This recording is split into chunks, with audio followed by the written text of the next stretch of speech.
Hello aspirants, our today's topic is First World War and Nationalist Response. जब पहला world war हो रहा था तो नेशनलिस्ट का क्या रिस्पॉन्स था वो हम देखेंगे. फर्स्ट वर्ल्ड वॉर कब हो रहा था? फर्स्ट वर्ल्ड वॉर हो रहा था 1914 से 1990 तक. 1914 में और क्या चीज़ हुई? जो बाल गंगाधर तिलक हैं उनको जेल से छोड़ दिया गया. जो इंडियन नेशनल कांग्रेस है उसका हमारा क्या टेक रहा? फर्स्ट वर्ल्ड वॉर जो हो रहा था उसमें एक पार्टीज में ब्रिटेन भी शामिल था.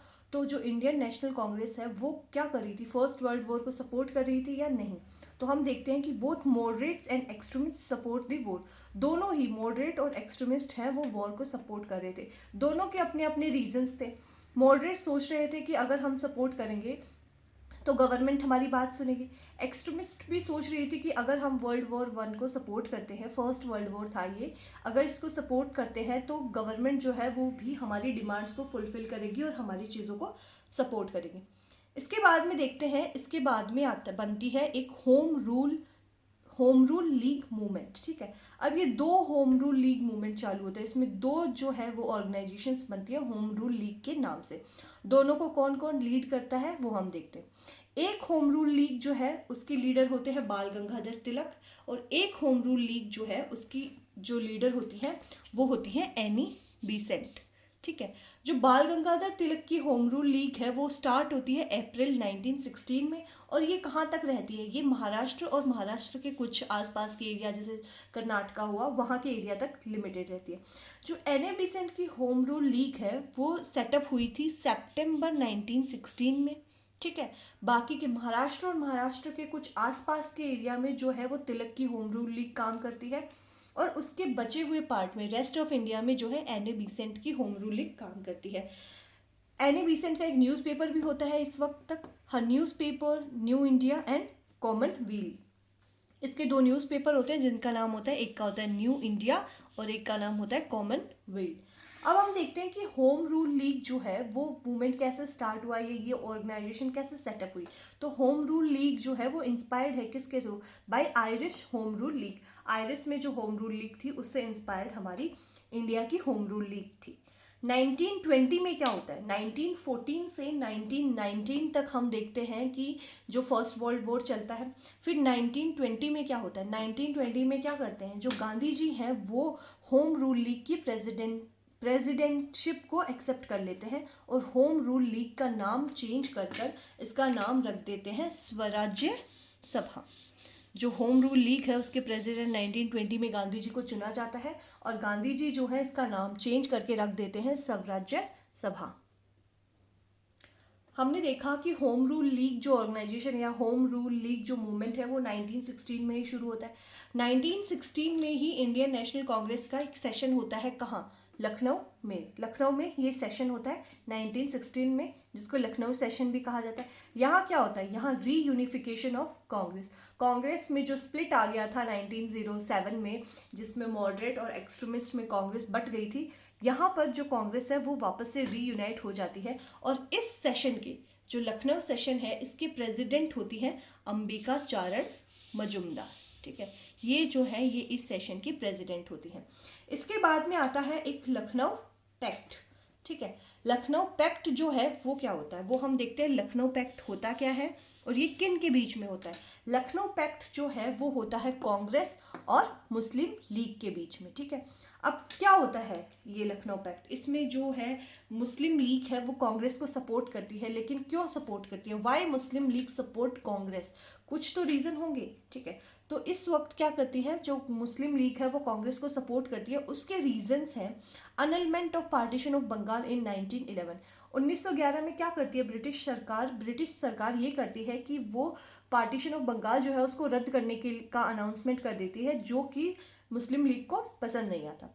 Britain refuse to help Turkey. ठीक है, अब जो वर्ल्ड वॉर वगैरह हो रहे थे, टर्की को उसकी खलीफा पोजीशन से हटा दिया गया था और टर्की के जो खलीफा हैं, जो सुल्तान थे, उनको एज अ स्पिरिचुअल लीडर मानते थे.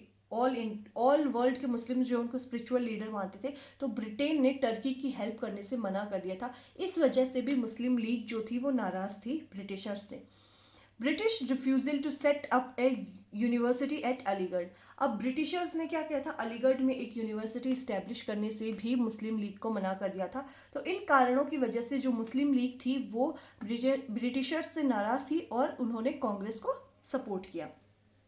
अब लखनऊ पैक्ट में यही होता है कि कांग्रेस और मुस्लिम लीग जो है वो दोनों मिलकर साथ में आ जाती हैं और वो साथ में कुछ डिमांड्स जो है वो ब्रिटिशर्स के सामने रखते हैं। तो मुस्लिम लीग क्या करती है इसमें इसमें मुस्लिम लीग कांग्रेस का सपोर्ट करती है और एक्सेप्ट जॉइंट कॉन्स्टिट्यूशनल डिमांड। ये इस चीज़ को एक्सेप्ट करती है मुस्लिम लीग यहाँ कांग्रेस की हेल्प करने के लिए कि अब जो हमारी डिमांड्स होंगी वो जॉइंट कॉन्स्टिट्यूशनल डिमांड्स होंगी, ना कि मुस्लिम लीग जो है वो कुछ अलग डिमांड कर रही है और कांग्रेस जो है वो कुछ अलग डिमांड करी है। और इंडियन नेशनल कांग्रेस ने इस वक्त मुस्लिम लीग से हाथ इसलिए मिलाया क्योंकि मुस्लिम कांग्रेस ने एक्सेप्ट कर लिया था सेपरेट इलेक्टोरेट्स पे। मुस्लिम लीग ने कहा था कि हमारी जो डिमांड्स है वो कॉन्स्टिट्यूशनल डिमांड्स हम एक साथ रखेंगे ब्रिटिशर्स के आगे, और जो हमारी सेपरेट इलेक्टोरेट की मांग है वो आप मान लो। तो कांग्रेस इस चीज़ पे राजी हो जाती है कि हम सेपरेट इलेक्टोरेट की मांग को आपकी एक्सेप्ट करते हैं। इसके बाद में आता है मॉन्टेगूज स्टेटमेंट ऑफ अगस्त 1917, जिसको जाना जाता है also known as the August declaration of 1917। ये आता है 1917 में। इसमें क्या होता है, इस स्टेटमेंट में बोला जाता है, ये मॉन्टेगूज जो है ये स्टेटमेंट देते हैं, attainment of self government for Indians became a government policy. ये बोलते हैं इस स्टेटमेंट में कि भाई इंडियंस के लिए सेल्फ गवर्नमेंट जो है उसको पाने के लिए, उसको देने के लिए या उसको पाने के लिए वो जो भी कर रहे हैं वो एक गवर्नमेंट पॉलिसी के तहत उनको दी जाएगी। इसके बाद आता है मॉन्टेगू चेम्सफोर्ड रिफॉर्म्स 1919, या इसको गवर्नमेंट ऑफ इंडिया एक्ट 1919 भी कहते हैं। मॉन्टेगू जो थे वो उस वक्त सेक्रेटरी ऑफ स्टेट थे। चेम्सफोर्ड जो थे वो यहाँ के ब्रिटिश इंडिया के वाइसरॉय थे। अब ये जो एक्ट है गवर्नमेंट ऑफ इंडिया एक्ट 1919 आया है, इसके अंदर क्या क्या प्रोविजंस आए भाई, जो ब्रिटिश सरकार है उन्होंने क्या क्या प्रोविजंस लेकर आए वो हम देखते हैं। Act divided the provincial subject into part. जो प्रोविंशियल सब्जेक्ट होते थे, जैसे स्टेट के सब्जेक्ट होते थे ना, जैसे आज करंट में सेंटर होता है, स्टेट होता है, फिर रूरल आ जाता है, तो जो उस वक्त के स्टेट होते थे उनके सब्जेक्ट्स को दो भागों में बांट दिया था, जिनको एक को उन्होंने कहा था रिजर्व्ड सब्जेक्ट और एक को कहा था ट्रांसफर्ड सब्जेक्ट। अब रिजर्व्ड सब्जेक्ट में क्या आते थे, law and order, finance, land revenues and irrigation. Transferred subject में क्या आता था, education, health, local industries, agriculture, excise etcetera. जो रिजर्व सब्जेक्ट है उनको कौन देखता था, रिजर्व सब्जेक्ट्स को जो देखता था वो होते थे governor with the executive council. Executive council के साथ मिलकर गवर्नर जो है वो रिजर्व सब्जेक्ट को देखा करते थे। ट्रांसफर्ड सब्जेक्ट को कौन देखता था, मिनिस्टर्स देखते थे। कौन से minister, elected member of the legislative council. उस वक्त जो लेजिस्लेटिव काउंसिल होती थी उसके इलेक्टेड मेंबर्स होते थे, उनमें जो मिनिस्टर्स होते थे वो ट्रांसफर्ड सब्जेक्ट्स को देखते थे।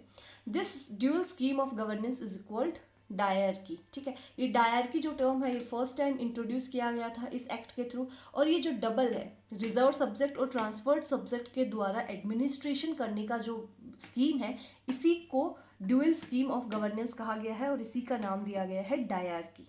ठीक है, first time introduce by cameralism and direct election. पहली बार इस एक्ट के थ्रू ब्रिटिश गवर्नमेंट ने बाई कैमरलिज्म इंट्रोड्यूस किया, मतलब जैसे कि लेजिस्लेटिव असेंबली और लेजिस्लेटिव काउंसिल होता है उस तरह से बाई कैमरलिज्म इंट्रोड्यूस किया, और डायरेक्ट इलेक्शन का जो प्रोविजन है वो इंट्रोड्यूस किया इस एक्ट के थ्रू।